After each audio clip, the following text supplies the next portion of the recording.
So, you want to use Foundry's dynamic lighting and vision system to create awesome scenes for your players to explore, but you're not entirely sure how to set it up the way you want. How do you set up a scene that's lit by bright sunlight? Or what about one in a pitch black cave? What do you do about your player characters that can see in the dark? In this video, I'm going to break down everything you need to know about lighting and vision in Foundry. There are a lot of different factors that make up the fundamentals of the lighting and vision system, so let's go through them one at a time to help you get a grasp on how to set up your scenes. There are two main places where vision needs to be configured: the scene settings and the individual token settings. Let's start with the scene settings. To configure your scene settings, right-click on a scene name either in the sidebar or in the top nav bar and click Configure. Then let's head over to the Lighting tab. Let's take a look at this very first setting, Token Vision. This setting determines if the scene utilizes Foundry's vision system at all. So before we do anything, let's look at what a scene looks like from a player's perspective with Token Vision turned off. As you can see here, the player can see the entire background image. None of it is hidden from view, and even if I put this player's token on the map, selecting it does nothing to change or limit the player's view. Disabling token vision on a scene is great for scene vignettes for theater of the mind, or scenes where dynamic vision and walls aren't all that important. Alright, that makes sense, so let's head back to the scene settings and get to work on setting up the vision and lighting. To start off, let's walk through how to make this scene an outdoor scene that's lit by bright sunlight. As you might have guessed, turning token vision on will enable the vision system for that specific scene. This means you can have some scenes that utilize vision and others that don't. Cool.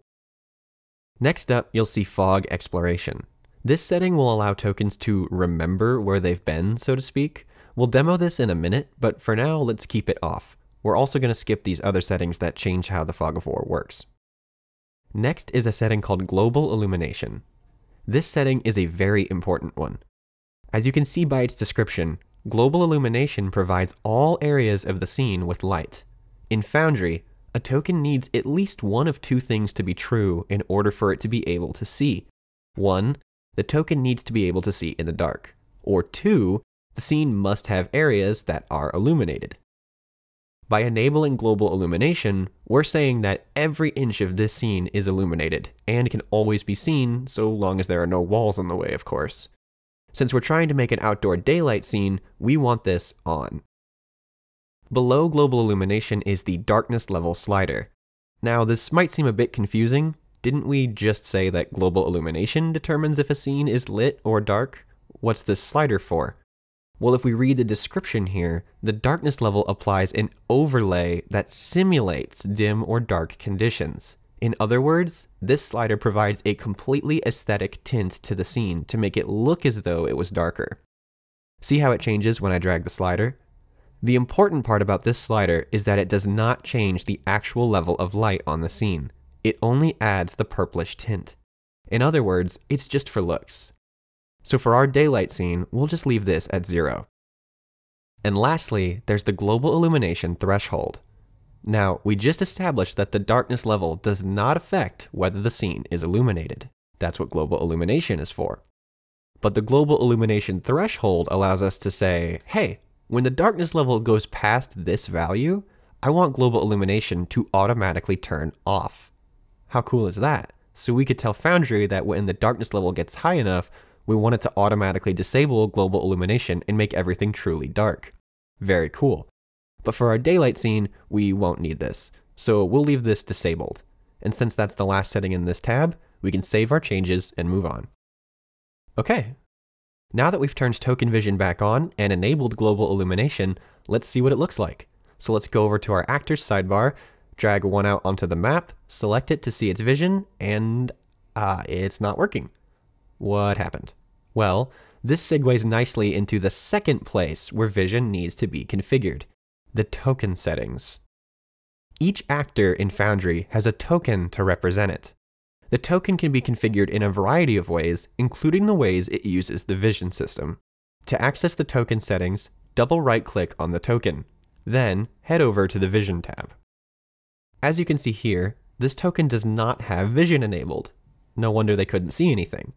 Most times, Foundry will default to having token vision disabled on newly created actors, because there's usually no need to have it on for all your NPCs and monsters, as it will just clutter up your view while running the game. Unless vision happens to be very important in that scene, like a monster with special sensing abilities. So let's just go ahead and turn that on, and you'll see that the vision shows us a preview immediately. But be sure to hit Update Token at the bottom to confirm your changes. And now the vision system is working. The token can see all of the map as if it were lit by daylight, except for things that are blocked by walls.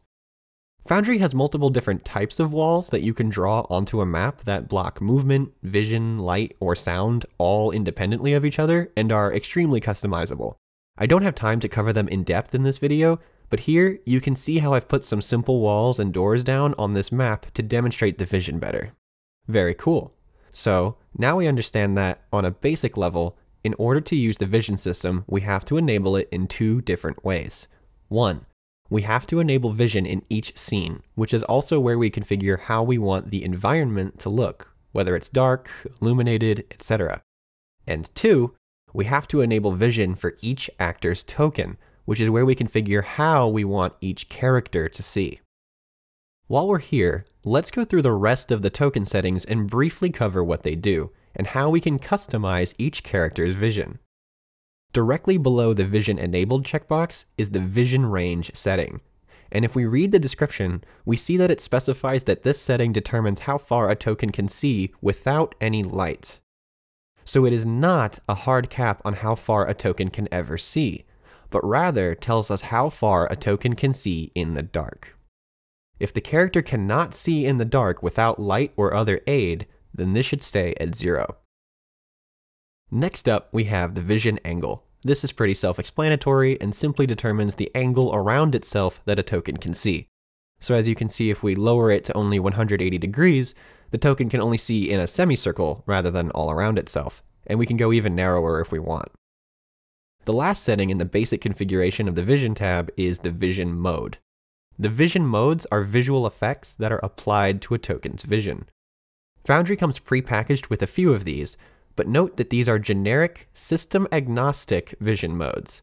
Just because your game system has a vision mode with the same name, like darkvision for example, does not mean they will function just like your system's rules say they should. Each game system can implement their own custom vision modes or override the defaults to abide by their specific rule sets. With that said, let's go over the system-agnostic vision modes that Foundry provides. Basic vision doesn't apply any sort of effect to the vision, and is for all intents and purposes normal vision. Dark vision will make it so areas that are not illuminated will appear in grayscale, meaning there's no color present, while areas that are illuminated will appear in full color, which means in order to take advantage of this vision mode, the token will need a vision range, otherwise they won't be able to see in the dark. Monochromatic tints the token's entire vision with a grayscale effect. You can think of this as a total color blindness of sorts. Tremorsense is an interesting one. This applies a radar-like effect that pulses around the token. Note that this vision mode requires a vision range, otherwise you will not see the effect. This vision mode is also completely unaffected by lights. Lastly, light amplification provides an effect similar to night vision goggles. All light sources appear brighter, and dark areas are brightened as well. By default, it provides a green vision tint, but it can be changed to any color you want. If we wanted to change the vision color, we could pop on over to the Advanced Options subtab here. Here we could pick a custom vision color or remove the color entirely. We can also change a few other options that affect the vision that are pretty self-explanatory, like attenuation, which kind of softens the edges of the vision's radius, the vision brightness, saturation, and contrast. You can play with these if a character has a unique vision type. And lastly, the tab we jumped over here is Detection Modes. These are special ways that tokens can detect other tokens. For example, the most basic one, See Invisibility, allows a token to see creatures that have the invisible condition on the canvas. Other tokens that don't have this detection mode will have no idea there's an invisible token nearby. Each detection mode can be given a range and can be enabled or disabled at will. There are also a handful of other cool ones like Sense Invisibility. The difference between the See and Sense detection modes is that the former requires line of sight, and the latter works even through walls. Feel Tremor lets tokens feel the vibrations of tokens, but only if they don't have a higher elevation. Otherwise, they wouldn't be touching the floor and wouldn't be making any tremors. And See or Sense All simply allows a token to detect any other token regardless of its conditions or special effects. Okay, we've covered everything that you can adjust to customize the token's vision capabilities, and there's a lot of cool stuff you can do. But if you notice here, watch what happens when I drag out another copy of this actor. This token can't see anything, and it doesn't have any of the stuff I set up. This is because when you drag an actor onto the canvas, it places a copy of its prototype token, which is not what we were editing.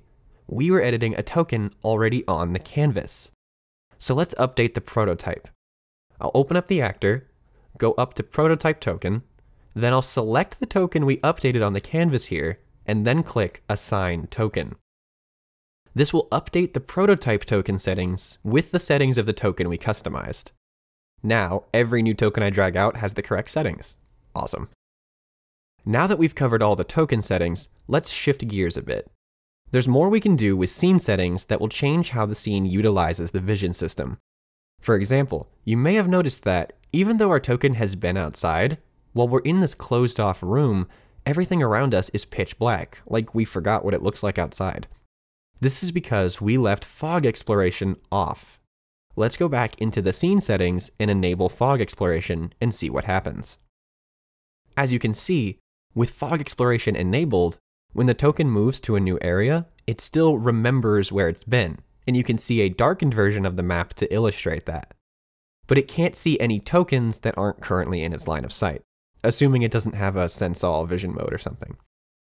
It's important to note that fog exploration is saved on a per user basis, not a per token basis. This means that even though I've explored all this area while logged in as a GM using my player character's token, you can see that when the player logs in, they don't see any of the fog I explored, because the fog exploration is saved for each user, and this player was not logged in when I explored the fog. So don't worry about accidentally revealing areas to your players while you're preparing your session. So long as they are not logged in, they won't see any revealed fog. But if you ever need to reset the fog, simply go over to the lighting layer here and click the Reset Fog of War button. New in V10, we can also set the Fog of War image, which will make the unexplored areas a picture rather than a plain black texture. It doesn't even have to be a black texture. We can change the color of both the unexplored and explored fog. So you could have a sickly green fog on your swamp map if you wanted. Really cool stuff. Okay, so now we've really gone over just about everything. Let's set up some more examples. We already set up an outdoor daylight scene. So let's go to a new scene and make this one a totally dark scene. This could be something like an underground cave or a particularly dark night outdoors. Anything where there wouldn't be an excess of light across the entire scene. So for this, it's as easy as disabling global illumination. With this disabled, the entire scene will lack illumination. So as you can see, this poor character with no vision range can't see a thing. The only way they could see is if there were lights on the scene, like this, or if they had a vision range that allowed them to see in the dark areas. And remember, you can set tokens to emit light, which simulates holding a torch or a lantern. Depending on the background image you're using, you may also want to pull up the darkness level slider for added effect.